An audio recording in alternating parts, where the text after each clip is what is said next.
The thing is about how your brain works and tricks you into remaining unchanged for as long as possible. And that happens for a very good reason. It happens out of survival, which is your base instinct. But that happens when you formulate an idea or a thought regarding anything or anyone. Once you make up your mind, especially if you make up your mind with deep, careful consideration, when you make up your mind using proofs and evidence, then it becomes very hard for you to change that perspective. It becomes very hard on you to change that idea you formulated regarding anything or anyone. And that could be what's possibly keeping you stuck into recreating and repeating old patterns, recreating this same experience, those same experiences, different experiences, but ultimately giving you the same emotions. Another failed business idea, another disappointing idea, another failed experience, another toxic relationship, or just another bad experience in life that makes you feel unfulfilled. That could possibly, the key could possibly be in this, which is the law of assumption. But it's more than just the law of assumption. And by the end of this video, you're gonna know exactly what it is that's been keeping you recreating those old experiences, those same unfulfilling experiences, and how to go about to change them. What can you do about it for you to start creating those fulfilling experiences that you've been so deeply wishing for? And like I said, the key lies in the law of assumption and how your brain reacts to it. So I want you to imagine this with me. I want you to think about a person that hurt you one time, or that really hurt you badly once, or if not badly, a person who've hurt you more than once, someone who've betrayed your trust. Think about someone who've betrayed your trust, or someone who, and that trust, over and over, more than once. Or think about how life itself have betrayed, your expectations, about how life have been giving you those negative experiences over and over, that you feel almost as if that's what's meant for you. If your life, if that's the situation you're in, think about those experiences. I want you to think about those in regards, while keeping the future on your mind. What's normally gonna come up for you is that you're gonna feel, the same emotions you felt at that time, when that person broke your trust, when you got, deeply hurt by someone, when life had yet again failed you, given you an unfulfilling experience, and you felt betrayed, you felt unfulfilled, you felt anger, you felt resentful. Now carry those thoughts. They're gonna come. Think about those experiences, and those thoughts are gonna surface up a little bit. They're gonna come, you're gonna start feeling them. And then think about your future. What is it that you expect out of your future? You're gonna find that whatever idea, if you've thought about a person in the past, that this is a bad person, this person has failed me more than once, this person has betrayed my trust more than once. Now, every time you think about this person, you're gonna feel the same anxiety, you're gonna feel the same resentfulness, the same despite, the same distrust. You've already made up your mind. They've given you enough proof to make up your mind, even about your life. If you've been recreating more than one failed businesses, you've had a failed business. Now try thinking about this business in regards to your future. Think about making this business once again, starting one of those businesses. And you're gonna find that your body normally is reacting out of fear. It does not want to go there anymore. It does not want to get into that traumatizing zone another time. It doesn't want to interact with that person. It doesn't want to have this experience. It doesn't want to go through that. It doesn't want to go through this, because anything that have hurt you in the past is now a no-go zone for your brain, and it tries to keep you as far away as possible from that thing, from re-experiencing that thing, because then it threatens your survival, because then it starts crippling you. It gets you into that deep survival state in which you're not really able to fulfill your survival needs. Stay in bed all day, stop eating, stop interacting, stop socializing, stop reproducing, whatever it is for you. And And that's why it keeps you as far away as possible from another failed experience. But the thing is, it's not what your brain is doing. That's how your brain, primitive parts of the brain, are reacting naturally. The thing is, once you've formulated that idea regarding that person or regarding that experience, it remains unchanged. You don't want to change it. Your brain is not gonna change it. Think about that person. Try to think about that person who betrayed your trust. Try to think good about them. Unless you've really forgiven them, unless you've done, the work, you've worked on your inner self, you've healed that aspect of yourself and really forgave them, you're not gonna be able to think positively about them. You're not gonna be able to feel trust towards them. You're not gonna be able to like thinking about them, or that thing, that experience, that business, that life experience. And that's the key here. The key here is that you train your brain to change even after having formulated this idea or this thought. I'm reminded by a very good example. Back when I was, in college, when I was writing research papers in college, whether in my bachelor's of engineering or or master's in psychology, I would have an assessment. There would be a topic, and then I would really deeply research that topic. I would read papers on top of papers on top of papers, and gather all of this knowledge and gather my mind, recollect my mind regarding this topic. Which side am I gonna take? What am I gonna try to support in this, in this essay, or in this, what am I trying to prove here? And once I've read enough papers, once I've had enough input, I would made up my mind. Okay, this is how I would like it to go. This is how I would like to write my paper.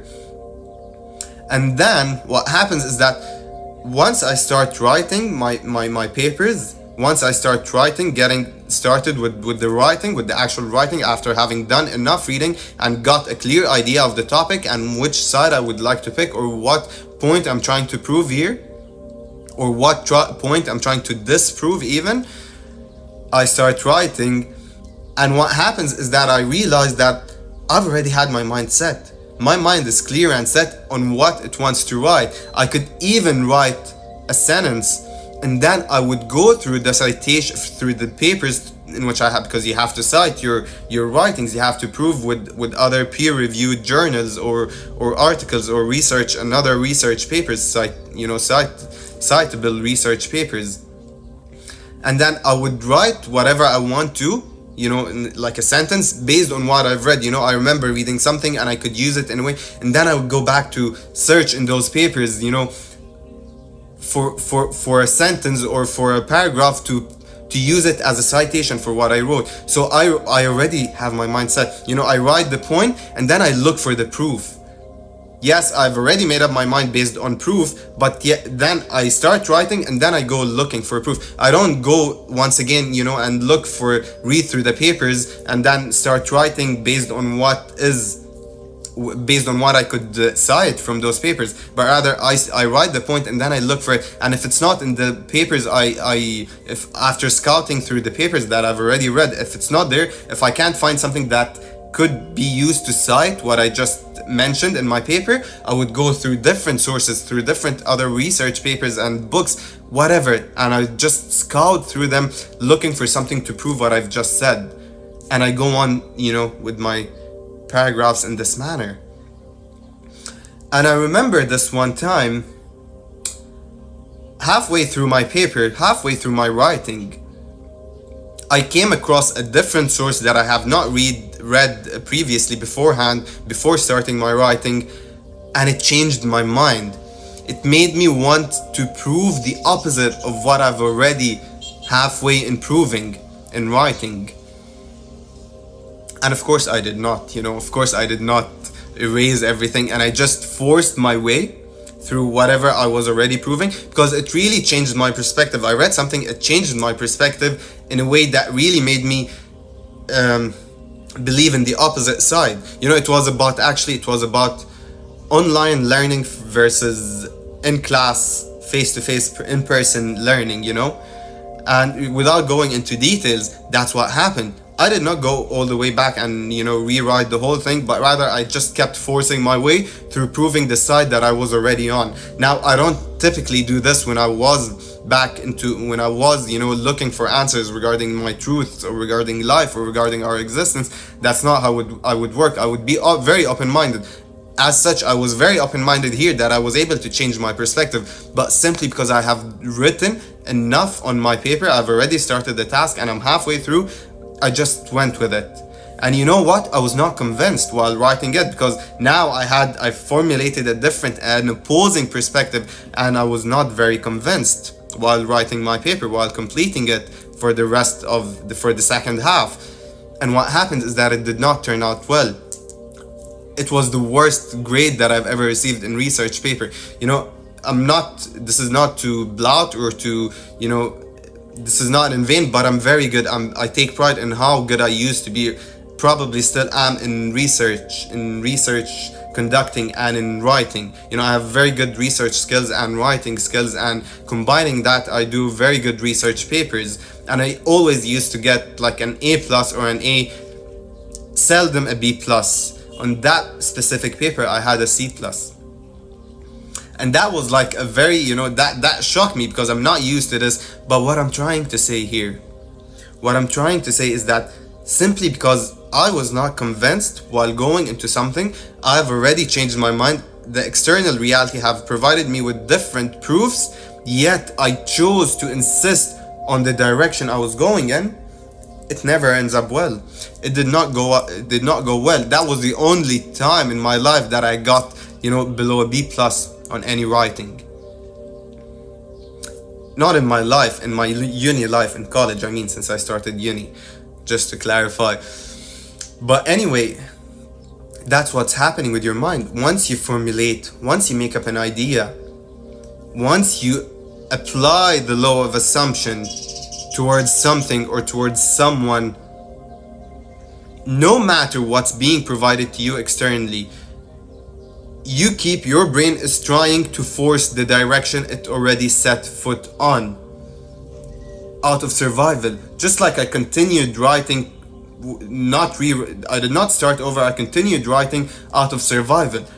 Am I gonna make it if I rewrite the whole thing?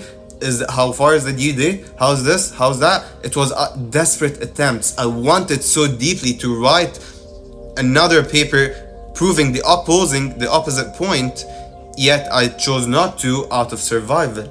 And then it was not convincing. I did not put enough energy into it to turn up well. And that's what happens when you don't change up your mind. So you have two factors here.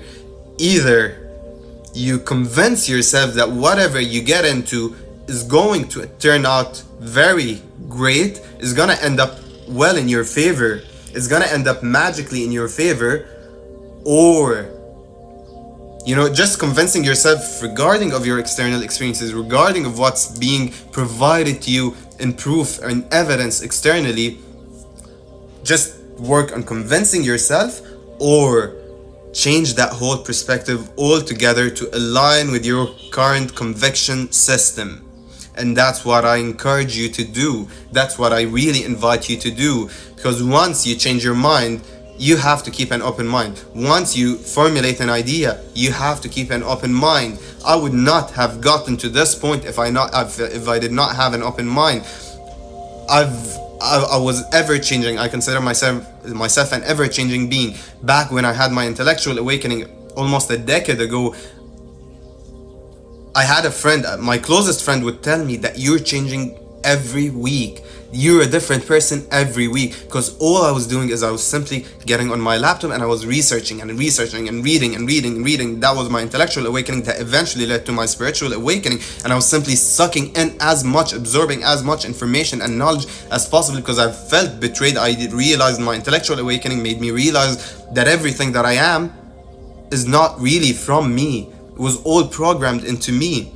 Was all not part of me. I did not reach to any of those conclusions, and I felt very betrayed, and I felt that everything was a lie, and I was so desperate to realize the absolute truth, to figure out what the absolute truth is about us, about our existence, about life, about the universe, about creation.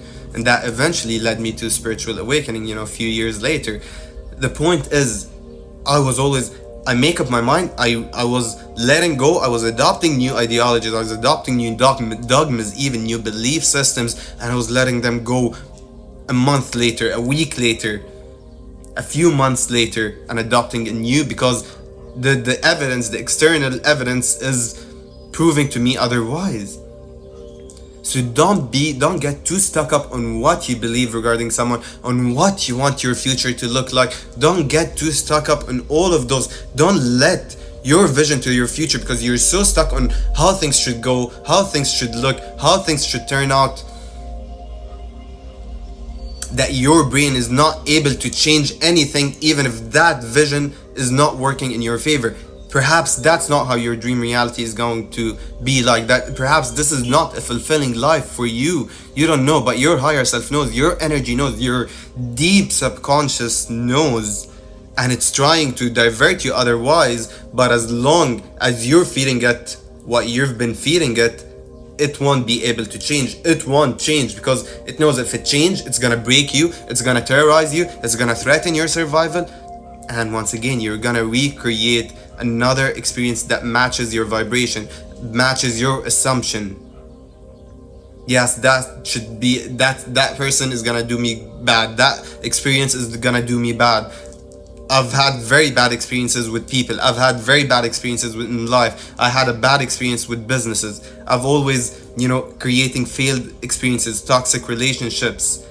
If that's what you're always thinking, if you're expecting bad, if you're assuming the bad out of someone, they're gonna end up being bad. If you're assuming the bad out of a relationship, it's gonna end up being that, because your brain is working so hard to prove you right.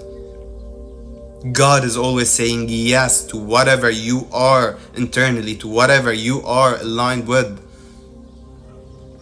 Your brain, once you start feeling a specific way, your subconscious is going to look for proof, for external proof, to confirm that you should in fact be feeling that way, or thinking those thoughts, or acting in this way. If you're always acting mad and angry and unsatisfied, and you're feeling so down and bad and hateful and hatred and resentful, unfulfilled, ungrateful, your subconscious will look for that externally. If it does not find real proof to confirm that you should be feeling that, then it's gonna focus your energy, it's gonna redirect your energy. You would be, in fact, it's not that your subconscious, it's a very intricate process, but you would be calling into your energy, actually praying as if you are praying for God to give you those experiences to prove to you that you should in fact be feeling that way. And that's how it works. That's how you remain trapped in experiences of your past. That's how you remain trapped in past patterns, recreating patterns, living through patterns that are unfulfilling, that are unsatisfying, and unable to break through and create your dream reality, which you so deeply seek. And so always remember to keep an open mind. Always remember to apply the law of assumption in the direction you wish your life to go. Don't assume the things you don't want to see in your life. Don't assume the things you don't want to recreate into your life, in people, out of experiences, out of businesses, out of life in general. Don't assume that. Rather, focus your energy. Feel good, feel grateful, feel joy, feel love, feel peaceful. And your energy is gonna be directed, it's gonna be focused into creating those experiences externally to prove to your subconscious that you should in fact be feeling that way. With that being said, thank you so much for tuning in to another video by AfsConsciousFrequency. Don't forget to like this video and subscribe to my channel, because it helps me so much, and it helps this video find its way to many more others who might actually need it. I hope you learned something new today.